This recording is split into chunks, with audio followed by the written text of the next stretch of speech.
ọmọ Onímasayi nílé àti lóko o. Mo kí wa o, a kú ọ̀rọ̀ lọ, a kú tẹ̀síwájú o, a máa jú wa ṣe o. Orúkọ tèmi ni arábìnrin Adéyẹmí Táíwò, èyí tí gbogbo èèyàn mọ̀ sí Èjìléòyìlà. Mo jẹ́ ọmọ bíbí ìlú Imasayi, mo dẹ̀ jẹ́ ọmọ bàbá wa SAK Táíwò, tí gbogbo èèyàn mọ̀ sí ọ̀gá ilé ìwé. Orúkọ tí gbogbo èèyàn mọ̀ èmi sí ni Àṣàkẹ́ Táíwò. Ó ti pẹ́ tí mo ti máa ń gbọ́ lórí ètò yìí pé kán ka oríkì ìlú Imasayi. Wọ́n bá díẹ̀ tí mi náà dẹ̀ mọ̀ bá ní kémi náà kí n ṣe atótónu kí n gbé e jáde gẹ́gẹ́ bí wọ́n bá díẹ̀ tí mo mọ̀. Èmi lọmọ Onímasayi, ajagidi àgbò. Ọmọ iṣẹ́ mo rán òtá ara rẹ̀. Ǹbá tọ́ra rẹ̀ ǹbá gbọ́ téburu téburu. Ǹbá tọ́ra rẹ̀ ǹbá gbọ́ téburu téburu tàpàǹpà.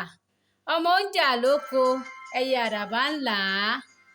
Ó ń wí pé arígbé ó má ṣe, ajagidi àgbò má ṣe, ìwà lẹ́yìn lọ́la lọ́la ìwà lẹ́yìn. Ọmọ ẹni tí ń tẹrí oko bá, ọmọ àṣopà lọ́ọ̀kan Imasayi. Imasayi ọmọ ọlọ́yọ̀ọ́ mà kọ́. Ọmọ Ọ̀yọ́ bọ́ oníṣu nílé òná, Ọ̀yọ́ kò boróko nílé ó mú ìdára rẹ̀ díṣu lọ. Ọmọ ọba aládé ṣọṣọ ẹ̀gà.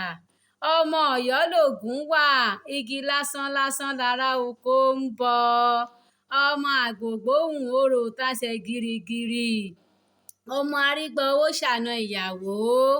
Ọmọ ọba kárelé o, Ọ̀yọ́ dùn jókòó lọ. Dùndún laláàfin Ọ̀yọ́ ń jó o. Gbogbo èèyàn ló ń ṣe bí ará Ọ̀yọ́.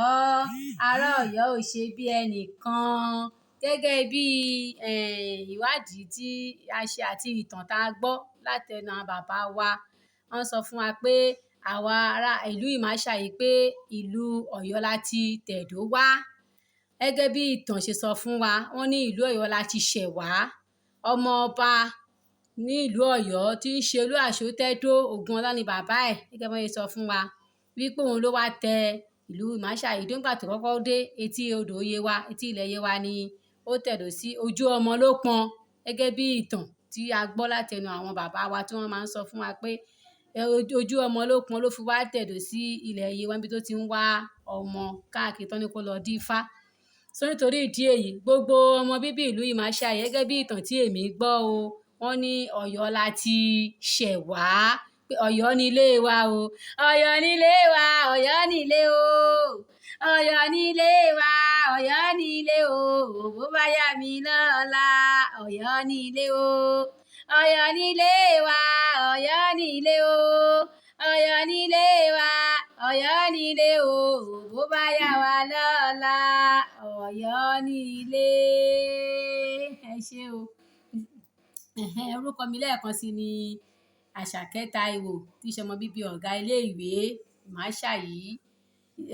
Ẹ̀rọ ìbánisọ̀rọ̀ mi ni 08066779877.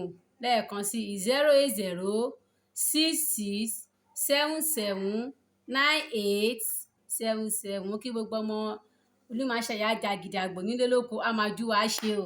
Ẹ ṣé o, ó dà o.